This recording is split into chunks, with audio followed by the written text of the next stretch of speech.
In today's economy, cash flow is tight, and families are held captive to high interest rate credit card debt. Churchill Mortgage can restructure your current mortgage and significantly reduce these problems. Get a free analysis and learn how to eliminate credit card interest rates, lower bills, and start taking control of your budget. Get started at churchillmortgage.com. This is a paid advertisement. NMLS ID 1591, NMLSconsumeraccess.org, Equal Housing Lender, 1749 Mallory Lane, Suite 100, Brentwood, Tennessee, 37027. Lucky Land Casino, asking people, what's the weirdest place you've gotten lucky? Lucky? In line at the deli, I guess? Aha, in my dentist's office. More than once, actually. Do I have to say? Yes, you do. In the car before my kids' PTA meeting. Really? Yes. Excuse me, what's the weirdest place you've gotten lucky? I never win and tell. Well, there you have it. You can get lucky anywhere, playing at LuckyLandSlots.com. Play for free right now. Are you feeling lucky? No purchase necessary. Void where prohibited by law. 18 plus. Terms and conditions apply. See website for details.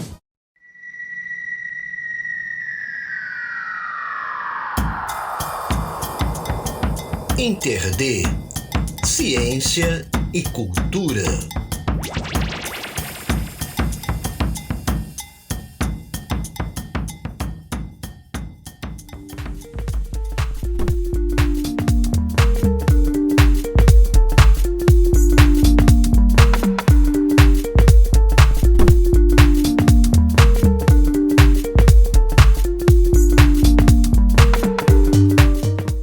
Olá povo, olá pessoas, eu sou a Adeluna e nessa edição do Inter D Ciência e Cultura a gente recebe mais uma vez o professor e doutor em Física pela Universidade Federal de Santa Catarina, Marcelo Chapo.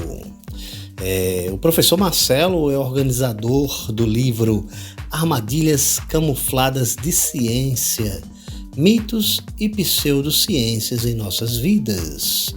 Uma obra que já abordamos aqui, né, no InterD, com o próprio professor Chapo. Bom, desta vez vamos falar de outro livro, assim, um bem fininho, né, mas não menos interessante e importante. Um papo de cientista para jornalista. Contribuições para o debate sobre jornalismo científico. Bom, e além dessa relação entre esses importantes profissionais, né, o livro também fala sobre o problema das pseudociências. Mas antes da gente ir diretamente falar sobre a obra, né, tratar aí sobre a obra, eu quero conversar aqui com o professor Marcelo sobre a sua incursão na comunicação pública da ciência. Então vamos lá. Professor, você apresenta um quadro na TV, né, sobre ciência. E como é que surgiu aí a oportunidade de realizar essa ação? E qual a importância de termos mais iniciativas, né, como essa? Oi, AD. Obrigado pelo convite, participar mais uma vez aqui do teu programa, é uma honra, né, para a gente falar sobre ciência, divulgação científica, então parabéns pelo teu trabalho. Vamos lá, vamos conversar aqui hoje sobre esse assunto interessante da relação entre ciência e jornalismo, né, AD?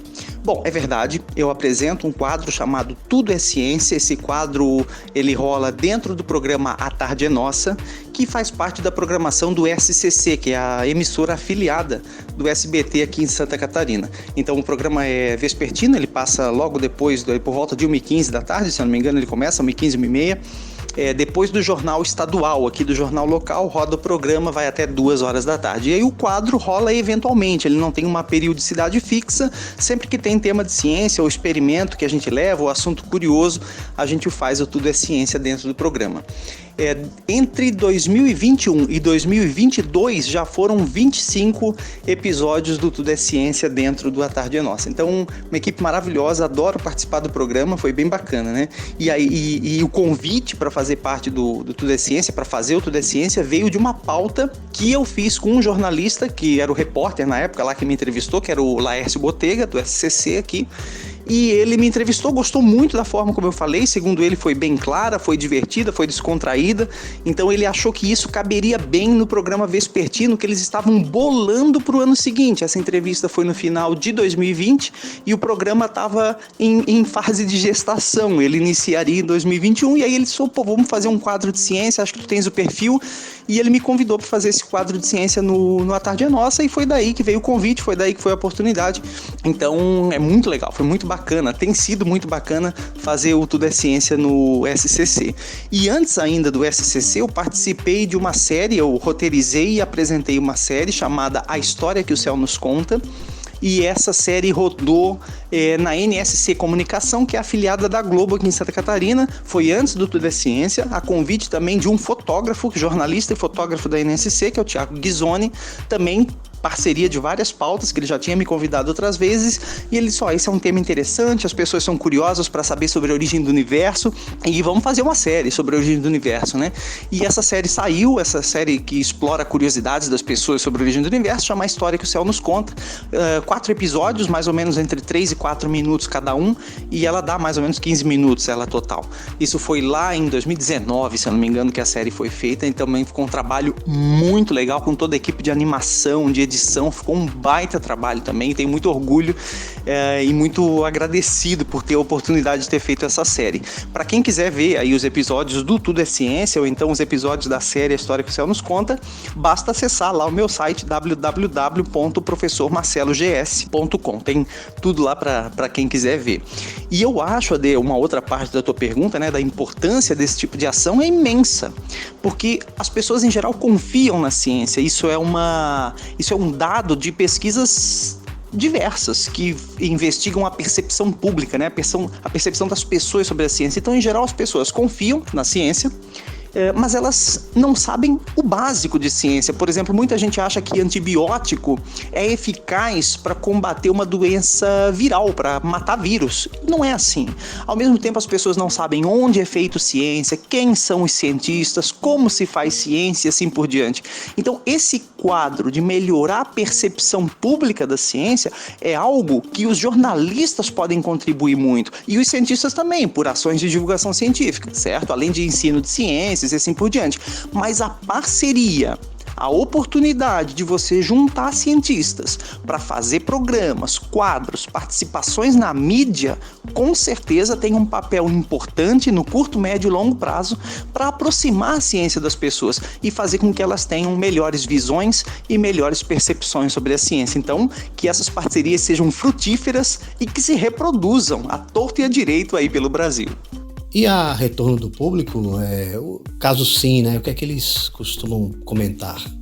Sim, Ade, o retorno que eu recebo dessas participações são bem positivos. Hoje as redes sociais estão aí para isso, né? Então sempre que as matérias são veiculadas na Facebook, sei lá, Instagram, YouTube dessas emissoras, a gente sempre recebe retorno bem positivo, então eu acompanho esses comentários, os comentários têm sido bem bons. Quando eu compartilho também no meu canal no YouTube, também recebo bons comentários. E os próprios jornalistas com os quais eu tenho contato e que me convidam para fazer essas matérias, esses quadros e essas séries, eles mesmos me retornam dizendo, olha, o pessoal aqui da TV gosta muito de ti, gosta muito da tua desenvoltura, acho que tu tens o perfil. Então eu recebo comentários e feedbacks bastante positivos, isso me deixa bem feliz e bem motivado para continuar essa minha relação com a mídia. E até na rua mesmo já aconteceu de eu estar aqui numa loja comprando coisas e a menina lá, a atendente, ele disse, pô, tô te reconhecendo, e eu achei que ela tivesse sido minha aluna, porque eu tive um monte de alunos já, né? Não tem como lembrar de todas, e falei, você deve ter sido minha aluna, e ela falou, não, é da TV mesmo. Pô, que legal, então tá me reconhecendo lá da TV, acompanha o quadro, né, do Tudo é Ciência, e isso me deixa também bastante feliz. Então o retorno é o melhor possível e tamo junto aí para continuar essa parceria com a mídia que tanto me satisfaz, que eu acho muito bacana de fazer. Bom, então vamos lá, né? Por que você decidiu lançar o livro Um Papo de Cientista para Jornalista? Ade, a ideia de lançar esse livro veio justamente de um jornalista, o mesmo que me convidou para fazer a série A História que o Céu nos Conta, que é o Thiago Ghisoni.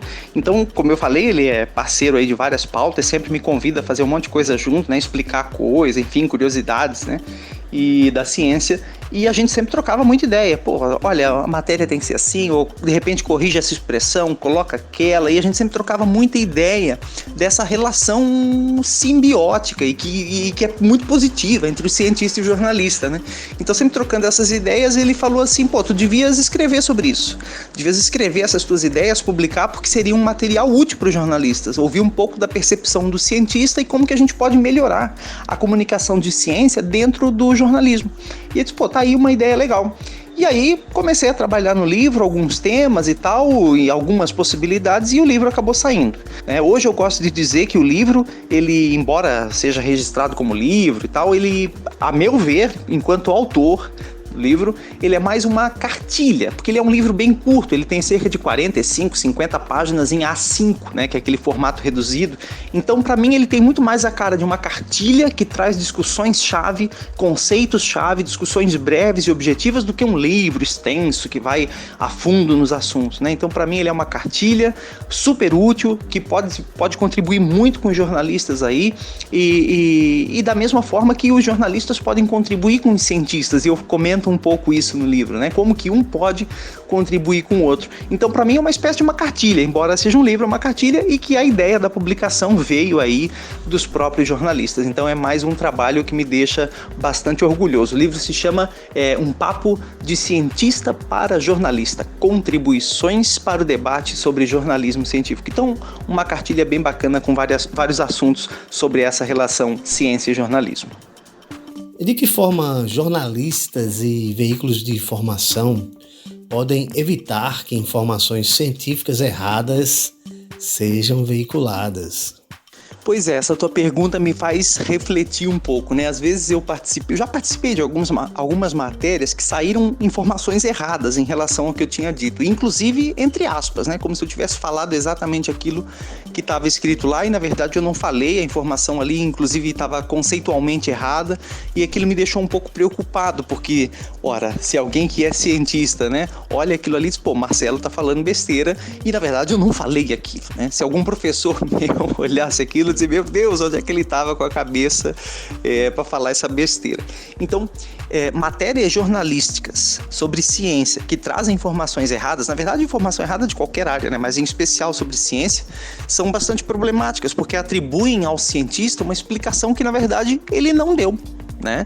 Então a gente tem que tomar muito cuidado com isso. O que eu acho que daria para fazer? Primeiro, cuidar com as fontes, né? Então, jornalistas têm que ter boas fontes de ciência. E o que eu digo com boas fontes? Não é só ter um bom currículo, mas que tenha uma articulação interessante para explicar esses conceitos, uma disponibilidade para explicar esses conceitos e para explicar quantas vezes forem necessárias. Isso porque tem cientista que é muito apressado, né? E jornalista que não insiste na questão. Então, se o jornalista não entendeu determinada explicação, ele tem que ir na fonte e dizer, olha, eu não entendi isso. Você pode me explicar um pouco melhor? Você pode tentar explicar com outras palavras? E o cientista que ele usa como fonte tem que estar disponível para fazer essa discussão, para fazer essa explicação. E eu sempre tento estar. Nunca fecho a porta para um jornalista. Acho que a relação tem que ser aberta. Eu digo, olha, se não explicar alguma coisa, retorna, liga para mim de novo, me manda para eu verificar e assim por diante. Então, o jornalista, ele tem que ter boas fontes científicas, tanto boas fontes de formação como boas fontes de explicação, né? Acessíveis para explicar e assim por diante. Então, o primeiro passo para evitar a informação errada é boas fontes. Segundo passo, eu gostaria que as matérias jornalísticas sobre ciência, elas tivessem algum tipo de revisão científica. Eu entendo que na redação do jornalismo a coisa é para ontem, é tudo imediato, tudo de hoje para amanhã e assim por diante, mas às vezes o barato sai caro, às vezes a pressa é inimiga da perfeição, né? Então é preciso às vezes botar o pé no freio, manda aquele texto para ser revisado. Eu, em geral, me coloco à disposição para revisar aquelas matérias em que eu participo e faço isso rapidamente quando sou solicitado, então isso é importante, né? Algum tipo de revisão científica. Ou a sua fonte revisa o seu texto, ou o texto que você vai fazer um off, por exemplo, uma matéria para televisão e assim por diante. Então, algum tipo de revisão. Outra coisa que eu acharia bem interessante, uma outra alternativa, é que as redações jornalísticas, que os veículos de comunicação contratassem ali estagiários estagiários de ciência, não precisa ser muitos, 3 ou 4, de áreas distintas, cuja função seja fazer um sobrevoo ali nas matérias constantes, ficarem sempre de olhos abertos e que sirvam também como ponte entre os jornalistas da redação e os professores pesquisadores nas universidades onde esses estagiários estariam vinculados.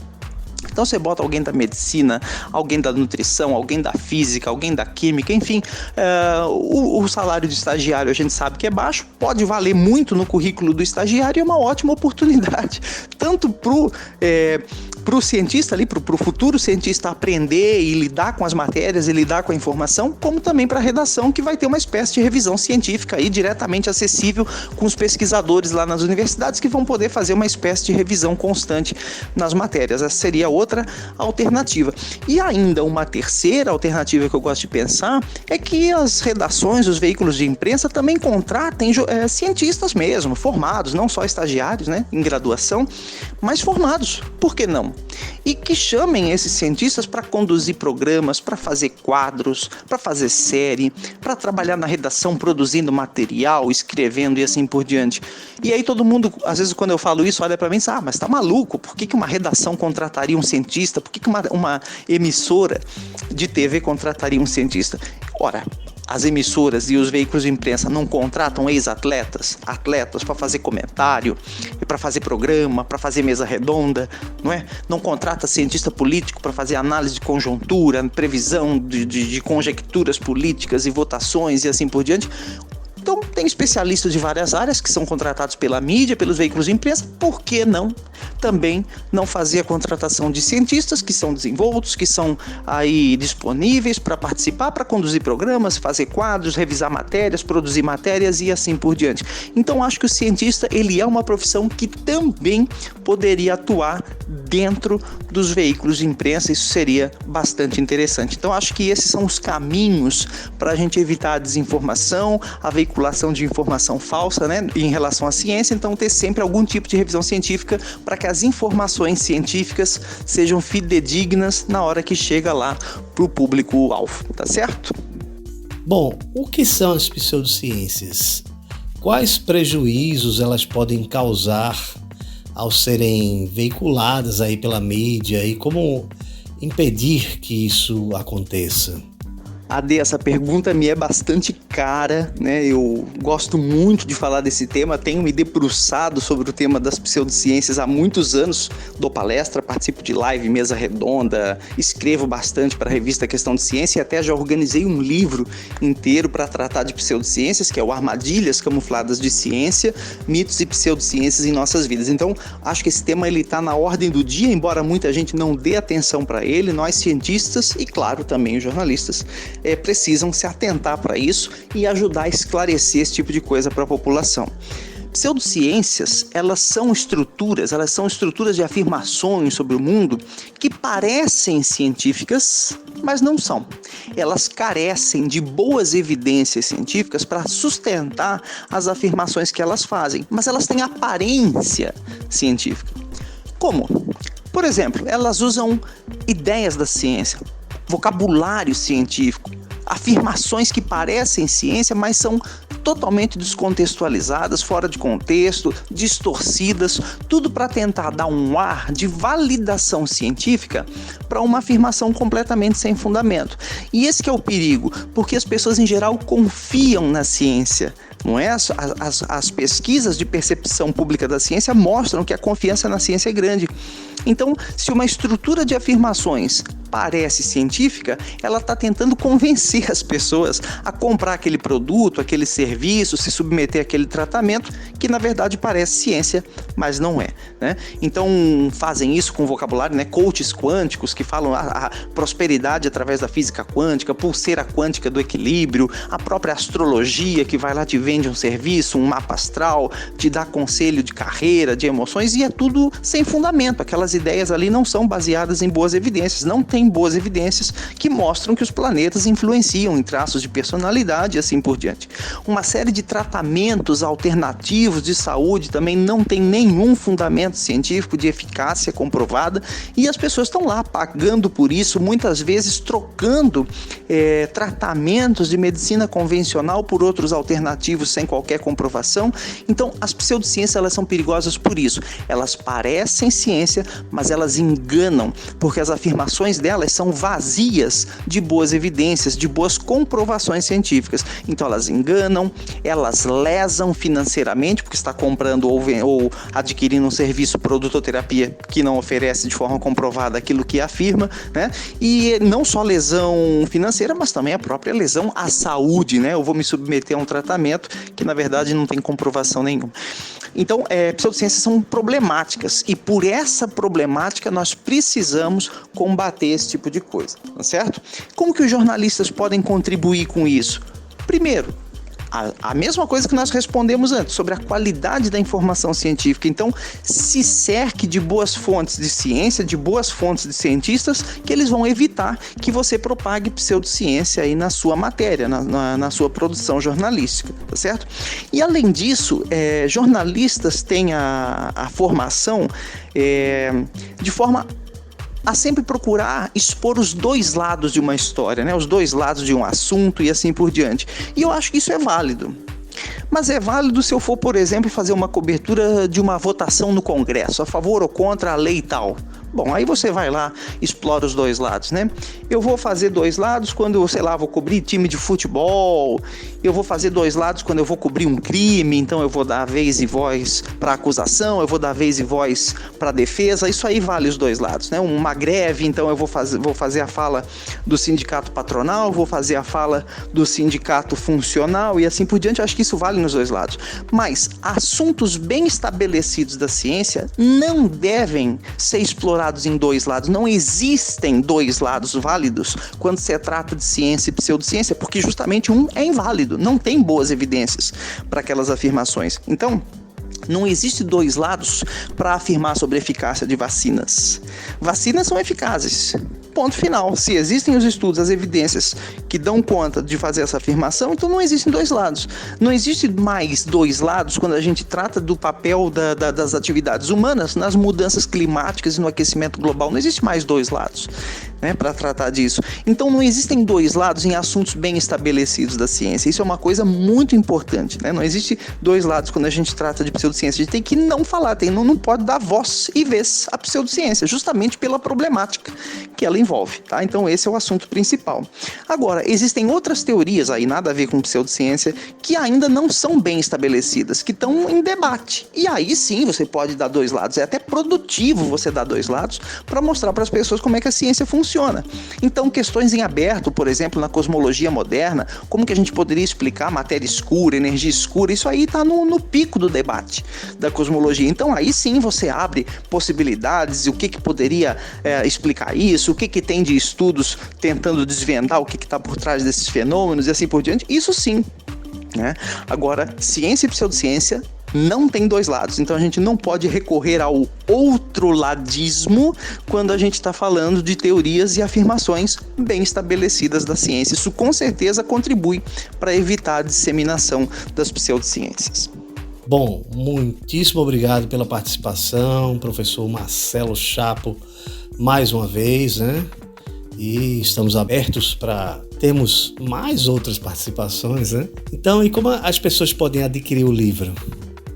Maravilha, AD, foi um prazer aí participar novamente, te dar mais uma entrevista, a gente construir mais essa discussão interessante de ciência e jornalismo, tá? Para quem quiser adquirir o livro, que é Um Papo de Cientista para Jornalista, o meu site tem o link lá, ele está disponível aí nas redes, nos sites de venda, Amazon e assim por diante. Então vocês têm o link lá no meu site, www.professormarcelogs.com.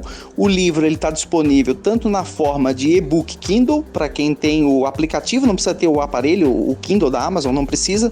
Você baixa o aplicativo no celular ou no computador e você consegue ler como se tivesse o aparelho, tá? Então é um e-book bastante acessível, basta você baixar e adquirir lá na Amazon. Eu gostaria até que ele fosse gratuito, o e-book, infelizmente a Amazon não permite que ele seja, então ele está num preço bem simbólico, acho que ele está R$4 e alguma coisa, porque ele é bem na lógica de cartilha, tá?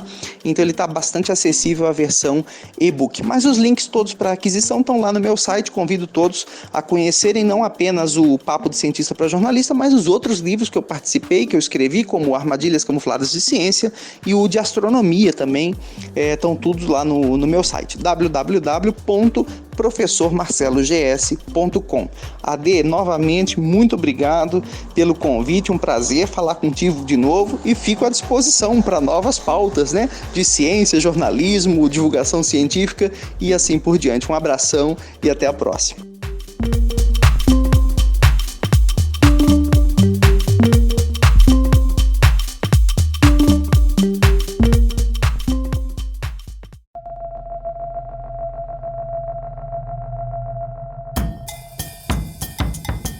InterD, Ciência e Cultura. Apresentação e pautas, AD Luna. Vinhetas, edição e trabalhos técnicos, Pedro Santos e Estúdio Bacamarte. Site www.interd.net.br.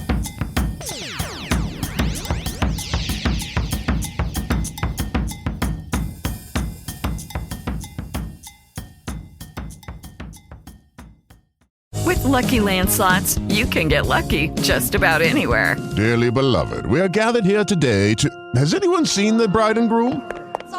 Sorry, we're here. We were getting lucky in the limo and we lost track of time. No, Lucky Land Casino, with cash prizes that add up quicker than a guest registry. In that case, I pronounce you lucky. Play for free at LuckyLandSlots.com. Daily bonuses are waiting. No purchase necessary. Void where prohibited by law. 18+. Terms and conditions apply. See website for details.